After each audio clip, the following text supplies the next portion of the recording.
wants us to do a deep dive on The Master and Margarita by Mikhail Bulgakov. Oh, wow. And, I can't say I'm surprised because this book, it's legendary and for good reason. Oh, yeah. I mean, come on, we're talking about Talking Cats a Ball, hosted by the devil himself, and a love story that can't even be stopped by hell. It's true. And, it's not just those fantastical elements that make this book so amazing. Oh, definitely not. It's also the historical context. Yeah. Imagine, trying to write this book Oh, my gosh. under Stalin's rule, Yeah.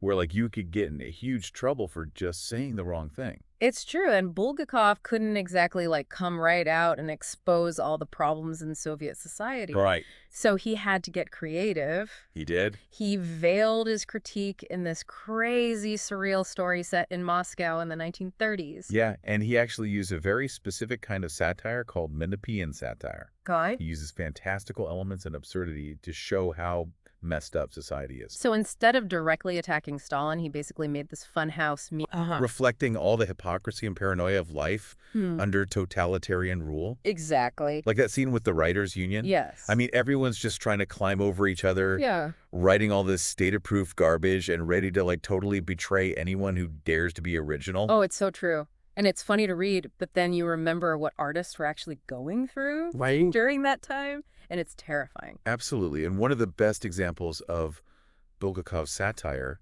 is that scene with Wolin's magic show. Oh, yeah. Where they're showering the audience with money. Feeding into that desire for wealth, Yeah. material wealth, but then poof, On. it turns into worthless paper. What a perfect way to show the empty promises of that whole system. Right. I mean, it makes you think, who's really in control here? It does. And how much are people willing to give up Yeah. just for this illusion of prosperity? That's where Wolin comes in. The devil himself. Yeah. And here's the thing. He's not your typical, evil bad guy. He's not all fire and brimstone. No, he's charming, he's philosophical. Right. He's even surprisingly just... It's almost like Bulgakov is flipping the whole idea of good and evil on its head. Yeah. I mean, Wolin even asks this question. What would your good be doing if there were no evil? Right. That line just blew my mind. It makes you question everything. Yeah. Do we even understand what good and evil really are? Totally. And especially in a system like Stalinist Russia, Uh-huh. where justice was so corrupted, Right. Wolin almost becomes this necessary force, Yeah. exposing all the hypocrisy and delivering this twisted kind of justice. It's like Bulgakov is saying sometimes you need a little bit of evil to show how messed up a supposedly good system is. I think so. That is so deep. It's a really complex idea. It really is, and it gets even more complicated when you realize that Wolin ends up rewarding the Master and Margarita. He does. Which kind of suggests that there's a whole other level of morality going on, beyond what we humans think of as good and evil. Totally. A system that recognizes the struggles of people who are searching for truth and trying to express themselves through art. Yeah. Okay, so speaking of the Master, Yes. we have to talk about that story within a story. Right. The one he's writing about Pontius Pilate. Oh, yes. It's almost like he's using this historical lens Uh-huh. to secretly comment on what's happening in Moscow. The Pilate narrative is so important Yeah. to understanding the deeper meaning of the novel. Oh, for sure. Pilate's really agonizing choice Mm-hmm. about whether to condemn Yeshua or save his own career. Right. It's like a mirror to the impossible choices Right. artists and intellectuals had to make under Stalin. It's like Bulgakov is drawing this direct parallel Uh-huh. between Pilate struggling with his conscience under Roman tyranny and the horrible compromises people had to make under Soviet rule Exactly. just to survive. Yeah, it really shows the incredible courage it took to stand up for what you believe in, Yeah. even if it means facing terrible consequences. Yeah, and that line, Which one? manuscripts don't burn? Oh, yeah. That line just gives me chills every time. I know, it's powerful. It really speaks to those artists Yeah. who just refuse to be silenced, Right. even when they're facing censorship and, even persecution. That's like Bulgakov himself. Totally. He's talking about himself. Uh-huh. Yeah. He's putting his own struggles into the story. Exactly. I mean, Bulgakov,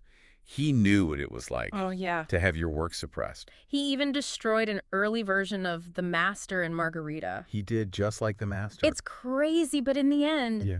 he couldn't stop himself from creating. The fire was still there. And thank goodness for that. I know. Otherwise, we wouldn't have this amazing book. Right. Okay, so speaking of defying expectations, Yeah. Let's talk about Margarita. Okay. She's not just some helpless woman waiting for the master to be rescued. She is a force. Oh, yeah, she's amazing. Some literary critics even see her as like this early feminist. Really? A woman who takes charge of her own life. Right. Even if it means making a deal with the devil. She is fierce and independent. Yes. And so devoted to the master and his writing. And when she becomes a witch, yeah, it's like she's finally embracing her own power. Right, like she's breaking free from all the expectations and limitations that society puts on her as a woman. And that part where she flies over Moscow. Oh, yeah. Naked and free. What an incredible image. And it's like this powerful symbol of liberation. Like she's literally soaring above it all. Yes. And we can't forget about that scene where she trashes Latinsky's apartment. Oh my gosh, yes. That critic. So good. Talk about righteous anger. It's amazing. She's just like, I'm done with this male-dominated literary world that completely dismissed the master's work. It's like she's saying, who are you to decide what's good art? Exactly, and whose voices get heard. Right. It's so interesting how Bulgakov mixes these moments of pure rage with these like almost spiritual moments of grace and mercy. Right. I mean, you have this crazy ball with all these villains from history. It's so wild. And a talking cat who loves vodka. Right. And then you have Margarita begging Woland to spare Frida. It's true. That child murderer. It's such a powerful scene. It really is. And it shows how complex this book is. Yeah. Like Bulgakov isn't giving us easy answers. Right. Or putting people into neat little categories. Not black and white. No, he wants us to think for ourselves. Yeah. To explore all the different sides of human nature. The good and the bad. The light and the shadow. Exactly. He's saying life is messy. It is. Embrace it. You know, it makes you realize that maybe good and evil aren't as clear-cut as we like to think. It's true. Even in the darkest times, there can still be compassion and even redemption. I think so.